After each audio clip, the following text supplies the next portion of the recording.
이번에는 3절의 가공전선로에 대해서 알아보겠습니다. 이 가공전선로에 대한 내용은 총 31가지 정도가 됩니다. 상당한 내용이 있기 때문에 여러분들이 잘 공부를 하셔야 되고, 또한 시험에서 상당히 많이 출제되는 그런 파트다라고 보시면 되겠습니다.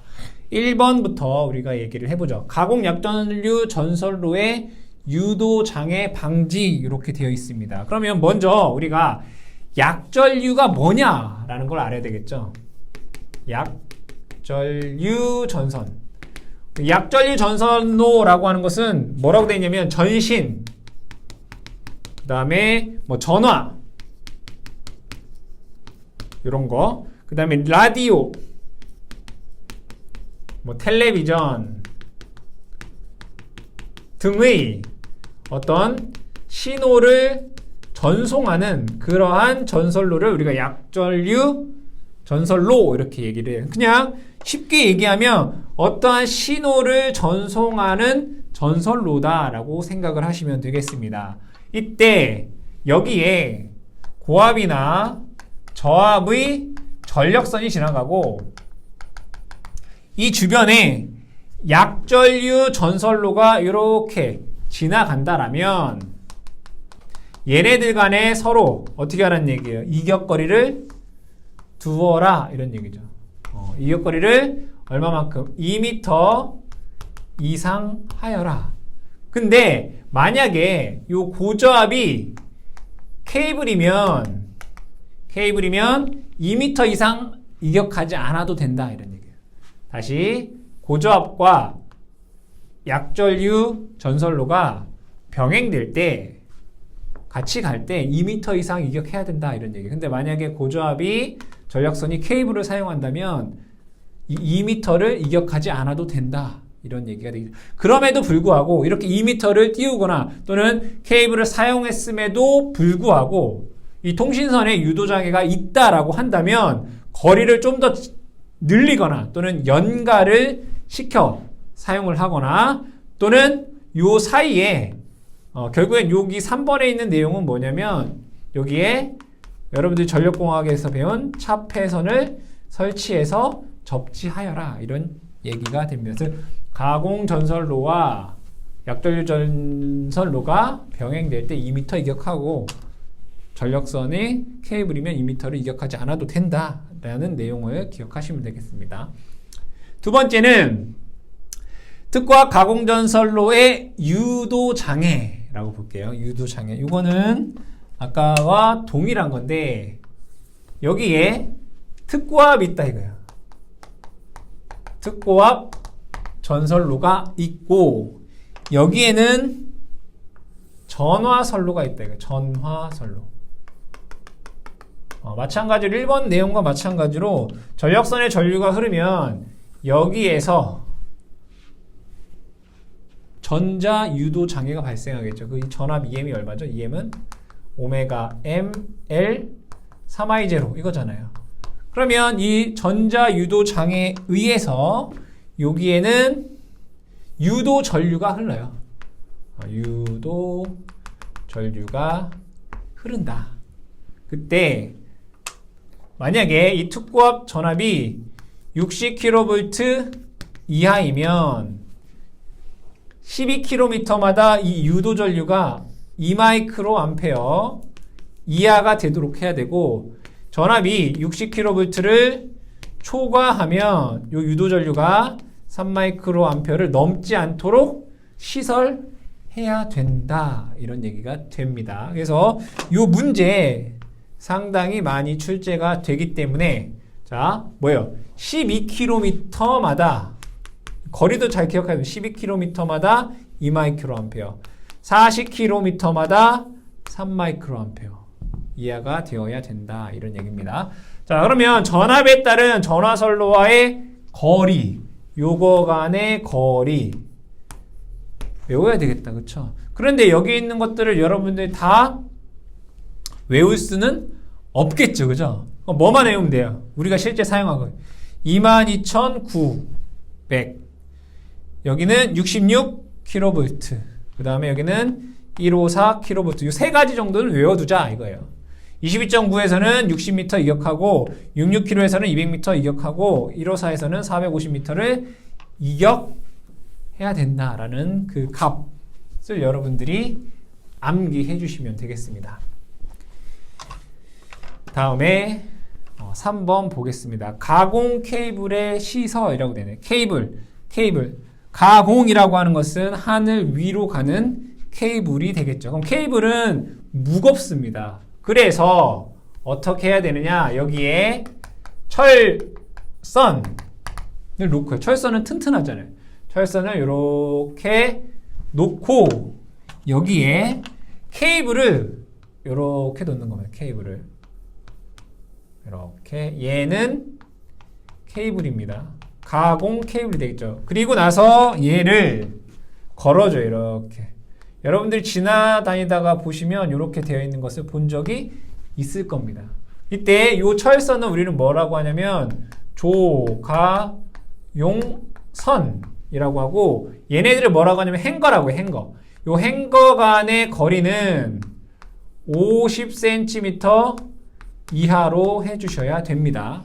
근데 만약에 행거를 사용하지 않고 금속의 테이프를 사용한다면 테이프는 어떻게 해야 돼요? 감아야 되겠죠. 나선형으로 감을 때 금속 테이프 같은 경우에는 0.2m 이하로 유지해야 된다. 여기는 0.5m 이렇게 되나요?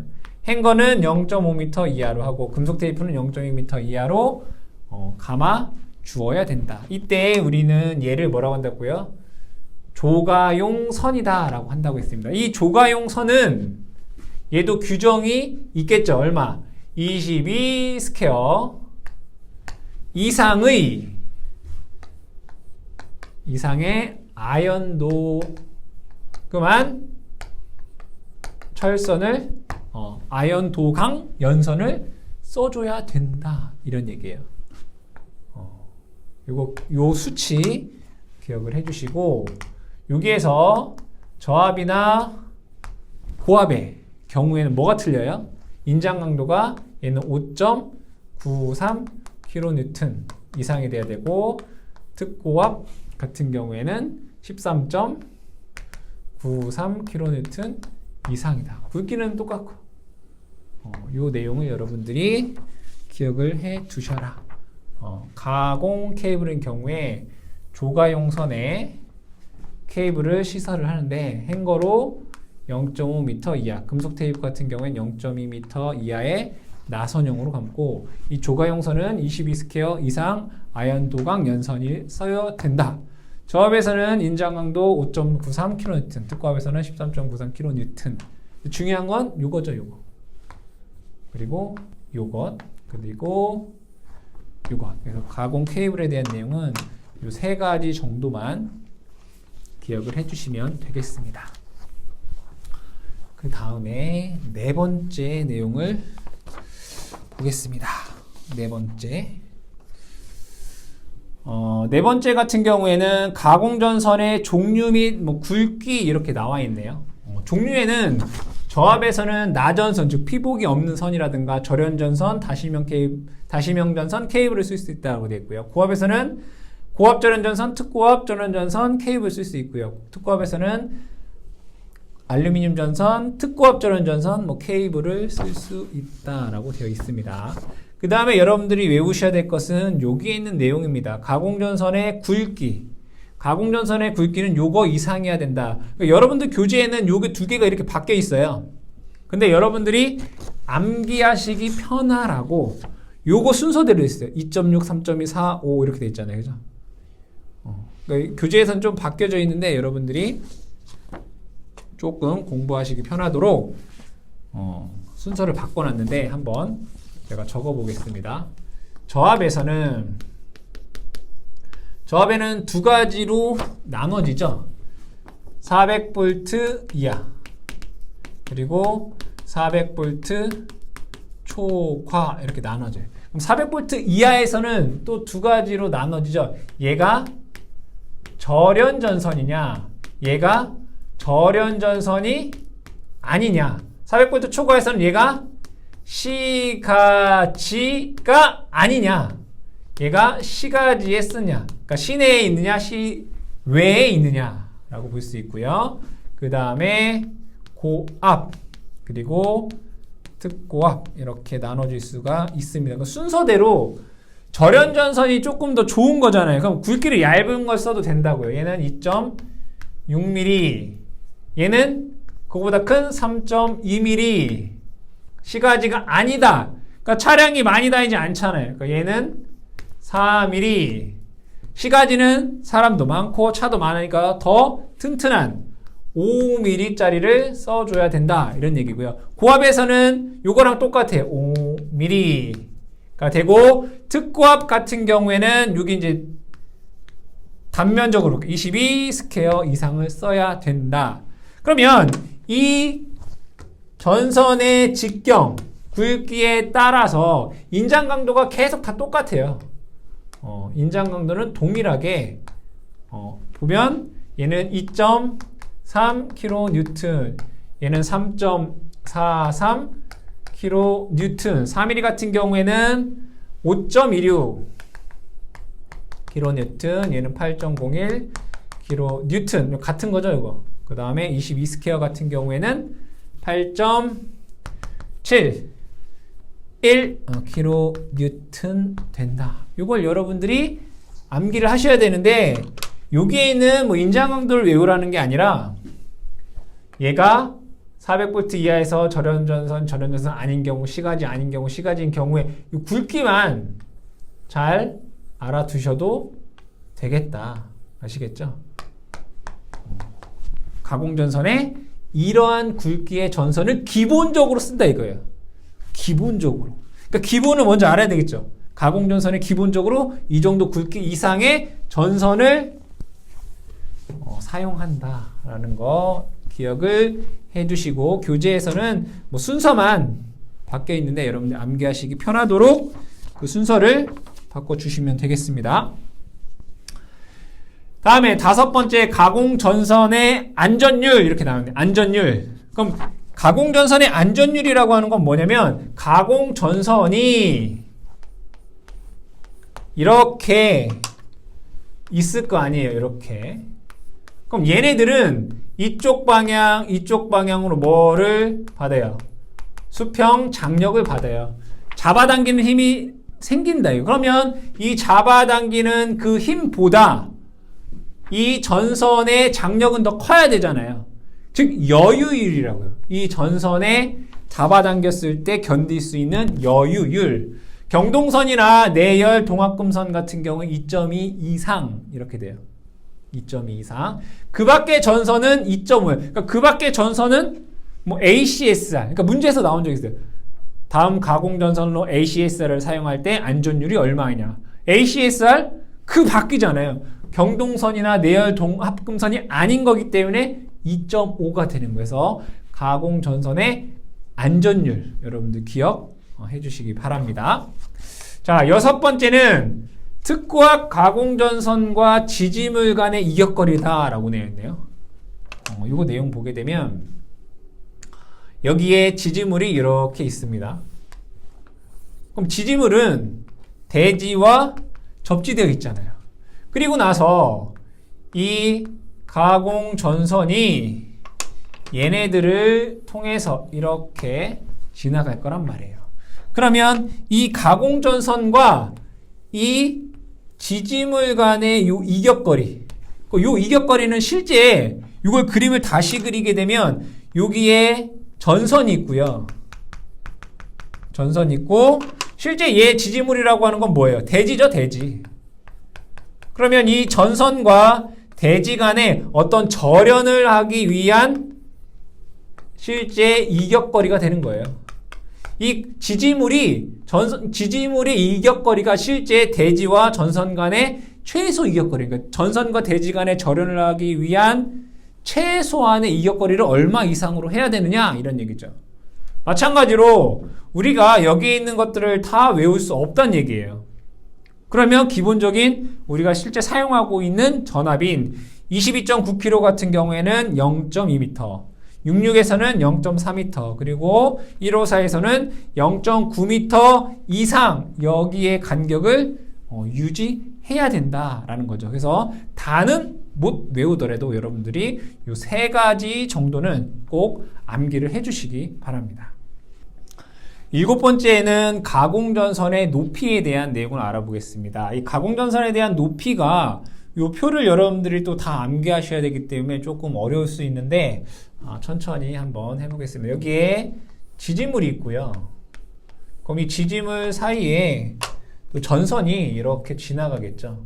그러면 여기는 대지가 있을 거고 여기와 여기 간의 높이 이거를 우리가 암기를 하셔야 된다. 그럼 표에 쭉 나와 있지만 한번 정리를 해보겠습니다.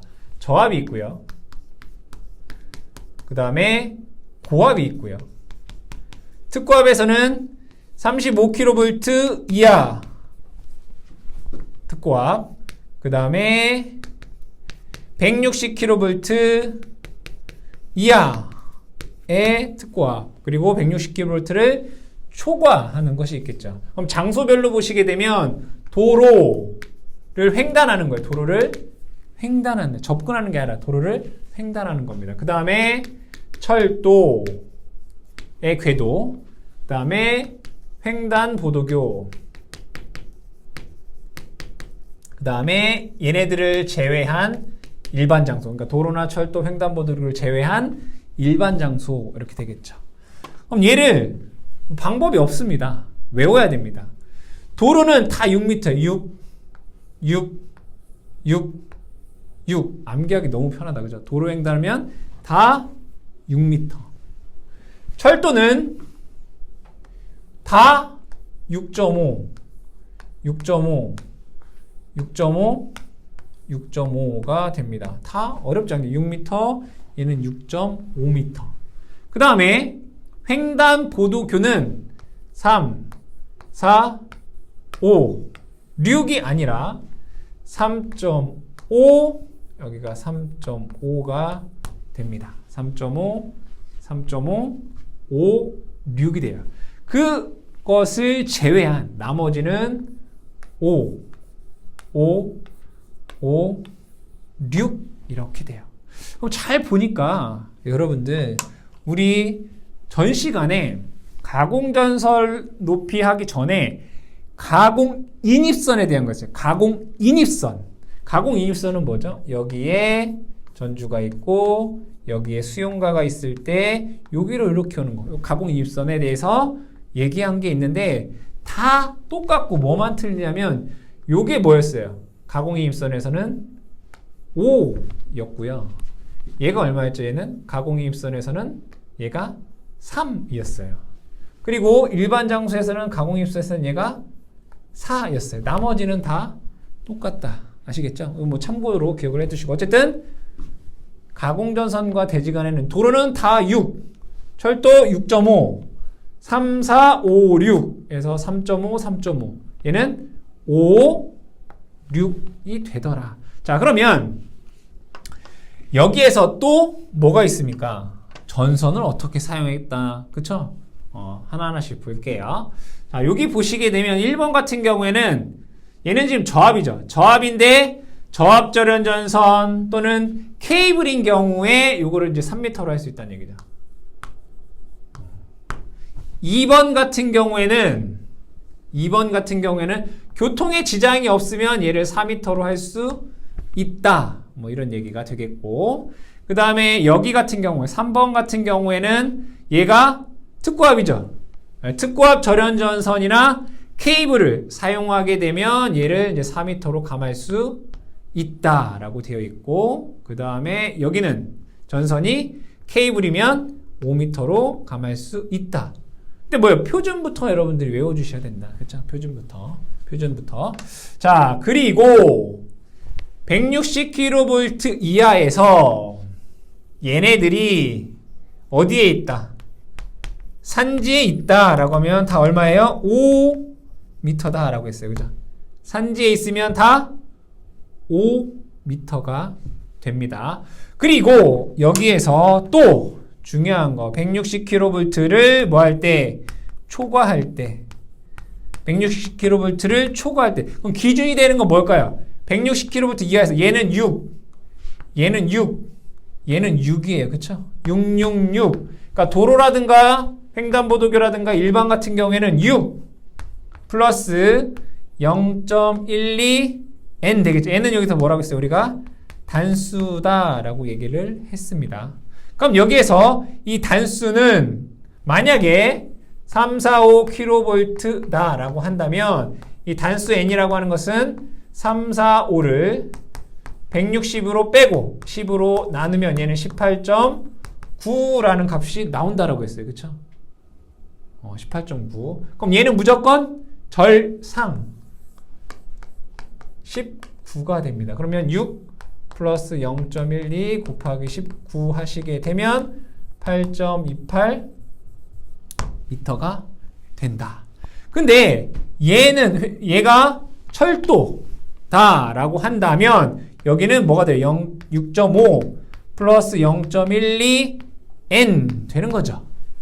그런데 하나 더 산지다 라고 하면 얘네들에 다 상관없이 그냥 5 플러스 0.12 n이 되겠죠. 그래서 문제에서 여러분들이 160kV를 초과할 때 이 계산하는 거 문제에 충분히 나올 수가 있고요. 160kV를 초과하는 게 대표적인 게 뭐예요? 우리가 345kV가 되겠죠. 그래서 가공 전선의 높이에 대한 이 표를 여러분들이 꼭 암기하셔야 됩니다. 방법이 뭐 어떤 제가 설명한 방법도 있겠지만 다른 여러 가지 방법 중 본인이 가장 선호하시는 방법으로 암기를 해 주시기 바랍니다. 다음에 8번째 가공전선로의 가공지선이라고 되어 있네요. 가공지선이라고 하는 것은 여기에 지지물이 이렇게 있고요. 마찬가지로 여기도 지지물이 이렇게 있다라고 보면 전선이 이렇게 지나갈 것입니다. 이렇게 지나가겠죠. 그럼 이 전선으로 낙뢰로부터 요 전선을 보호하기 위해 요 맨 끝에 이렇게 선이 하나가 지나가게 될 겁니다. 요것을 우리는 가공지선이다 라고 얘기를 하죠. 이때 가공지선은 여기에 사용하는 전압에 따라 고압 같은 경우에는 3mm 이상의 5.16 인장강도 5.16kN 이상의 것 또는 지금 3mm 이상의 나경동선 그러니까 피복이 없는 경동선을 사용하라 이런 얘기고 특고압 같은 경우에는 8.0kN 이상의 나선 피복이 없는 선 기름 5mm 이상의 나경동선 22스퀘어 이상의 나경동선이라든가 아연도강경선 22스퀘어 또는 OPGW 전선을 사용하여라. 그러니까 전선에 즉 가공지선에 사용할 수 있는 전선의 종류에 대한 거죠. 여러분들이 참고적으로 보시면 되겠습니다. 9번은 목주의 풍압 하중에 대한 안전율입니다. 목주는 지지물이죠. 목주가 이렇게 있다라고 보면 여러분들이 자 여기서 목주의 풍압 하중과 지지물의 기초 하중 이걸 구분할 수 있어야 됩니다. 얘가 목주라고 할게요. 그럼 목주의 기초가 있겠죠, 여기. 요 기초. 우리가 지지물의 기초 안전율은 얼마였죠? 안전율이? 요 지지물의 기초의 안전율은 2.0이에요. 그죠? 2.0. 앞에서 공부를 하셨죠. 그러면 얘가 목주일 때 이 바람이 불면 이거에 대해 얘가 이 목주 자체가 견뎌야 되는 안전율이 저압은 1.2, 고압은 1.3, 특고압은 1.5다 이런 얘기고 요 말구지름이라고 하는 것은 요 끝에 당연히 아래쪽으로 갈수록 두껍고 위쪽일수록 얇을 거 아니에요. 요 말구의 지름이 12cm 이상이 되어야 된다. 고압이나 특고압에서는 요 말구 지름이 12cm 이상이 되어야 됩니다.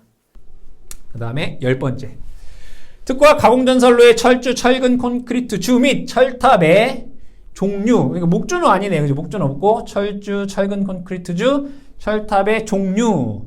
직선형 같은 경우에는 직선형 같은 경우에는 3도 이하의 경사 3도 이하에 사용하는 게 직선형이고 각도형은 3도를 초과하고 20도 이하의 철탑을 또는 철주, 철근, 콘크리트를 각도형이다 라고 얘기를 합니다.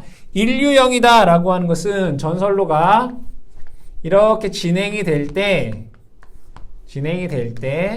맨 끝에 있는 거, 그러니까 즉 힘을 이쪽으로만 받는 것을 이때 사용되는 것이 인류형인 거죠. 전 가섭선에 인류하는 곳에 사용이 된다. 즉 마지막에 있는 전선로의 맨 끝에 있는 지지물을 우리는 인류형이다 라고 얘기를 하고, 내장형이라고 하는 것은 견딘다는 거죠. 장경간에 견딜 수 있는 거다. 전선로의 지지물 양쪽 경간의 차가 큰 곳에 사용되는 것이 내장형, 장경간에 견딜 수 있는 것. 보강형은 말 그대로 보강을 위해서 사용하는 것이 보강형 되겠습니다. 다음에 특고압 전선로 철주, 철근, 콘크리트, 주 또는 철탑의 상정하중이라고 합니다. 상정하중. 이 그림을 또 그려보면 여기에 지지물이 있고요. 또 여기도 지지물이 이렇게 있다라고 보겠습니다.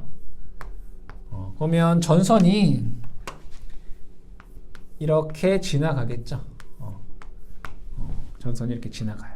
그랬을 때 수직하중이라고 하는 것은 이 지지물의 아래 방향으로 받는 힘, 이거를 우리는 수직하중 이렇게 얘기를 해요. 그 다음에 이 전선로와 이 수직하중과 또 수직인 거, 이렇게 이러한 방향 그리고 이러한 방향이 있을 거 아니에요. 그러면 이 전선로와 또 수직인 방향이 있을 거 아니에요. 이렇게. 요거를 우리는 수평, 이 전선로의 수평, 얘를 횡하중 이렇게 얘기해요.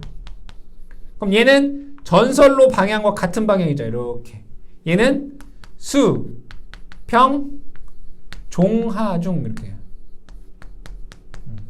얘는 수직하중, 그러니까 아래 방향, 중력이 작용하는 방향이 수직하중인 거고, 그 중력과 직각인 이렇게 되는 것은 수평하중인데, 전선로와 같은 방향은 종하중, 전선로 방향과 수직인 것은 횡하중 이렇게 얘기한단 말이에요. 그럼 여기에서 풍압이 전선로의 직각 방향으로 가해지는 경우, 그러니까 풍압이 예를 들어 바람이 이렇게 분단 말이에요. 이렇게. 그러면 이때 적용하는 것은 수평 횡하중이랑 수직하중을 적용한다는 얘기고요. 다음에는 전선로 방향으로, 즉 이렇게 바람이 분다면 그때 적용하는 것은 수평 종하중, 그 다음에 횡하중, 수직하중, 이거 다 고려한다는 얘기예요. 다. 그리고 경사가 있는 경우, 전선로에 경사가 있는 경우에는 수직하중과 그 다음에 수평 횡하중 고려한다. 그럼 여러분들이 외우실 때는 요거와 요거는 항상 고려하는구나. 그쵸? 항상 고려하는구나. 근데 얘가 전선로 방향으로 바람이 불 때는 요것도 고려를 하는구나 라고 여러분들이 암기를 해주시면 되겠다. 그 다음에 이상시 상정하중. 이상시라고 하는 건 어떤 문제가 발생했을 때 하중은 얘네들을 다 고려를 해서 그중 가장 큰 하중을 채택해서 우리가 지지물을 설계한다라고 생각하시면 되겠습니다. 다음에 12번 특고압 가공전선로의 내장형 등의 지지물이라고 되어 있네요. 그럼 여기에서 또 종류를 보시게 되면 목주랑 A종, 그냥 A종 철주, A종 철근 콘크리트니까 그냥 목주 A종, 얘는 B종, 그 다음에 얘는 철탑, 요 세 가지로 여러분들이 그냥 구분하시면 되겠더라. 여기서 볼게요. 목주랑 A종은 그냥 같이 세트다라고 생각을 하시면 됩니다. 그리고 B종 이라는 게 있고, 그 다음에 철탑 세 가지로 구분할 수가 있겠죠. 그럼 여기에서 목주와 A종부터 보게 되면 전선로가 이렇게 되어 있다라고 보겠습니다. 이렇게. 그러면 얘가 땅이 뭐 이렇게 있겠죠. 그죠? 이렇게. 그리고 전선이 이렇게 지나가요. 그랬을 때 여기에서 목주랑 A종 같은 경우에는 5기 이하마다 요 전선로 방향과 직각 방향으로 얘를 요렇게 전선로 방향과 직각 방향으로 이런 식으로 5기마다 뭐를 이용해서 지선을 이용해서 보강을 한다 이거예요. 그리고 15기 이하마다 전선로 방향으로 이렇게 전선로 방향은 이렇게인 거죠. 이렇게 그러니까 전선로 방향이죠. 이렇게 한다. 그러니까 얘는 마찬가지로 지선을 이용해서 15기마다 보강을 한다 이거예요. 목주나 A종 같은 경우에는 전선로와 직각 방향으로 5기마다 보강을 하고 15기마다 지선으로 전선로 방향으로 이러한 보강을 한다라는 얘기입니다. B종 같은 경우에는 10기마다 장력에 견디는 결국엔 뭐예요? 내장형을 쓴다는 얘기죠. 10기마다 내장형. B종은 10기마다 뭘 쓴다고요? 내장형을 쓴다라는 거고 그 다음 밑에 뭐예요? 5기마다는 뭘 쓴다고요? 보강형을 쓴다. 우리가 지지물의 종류에서 내장형도 있고 보강형도 있었잖아요. B종 철주나 철근 콘크리트주 같은 경우에는 10기마다 내장형을 쓰고 5기마다 보강형을 쓴다라고 기억을 해주시면 되겠고 철탑 볼게요. 철탑 같은 경우는 10기마다 내장형을 쓴다. 장력에 견디는 장경간에 견디는 그런 철탑을 사용한다. 그래서 여러분들이 목주, A종, B종 철탑마다 어떻게 지지물들을 보강하는지에 대해서 여러분들이 기억을 해주시면 되겠습니다.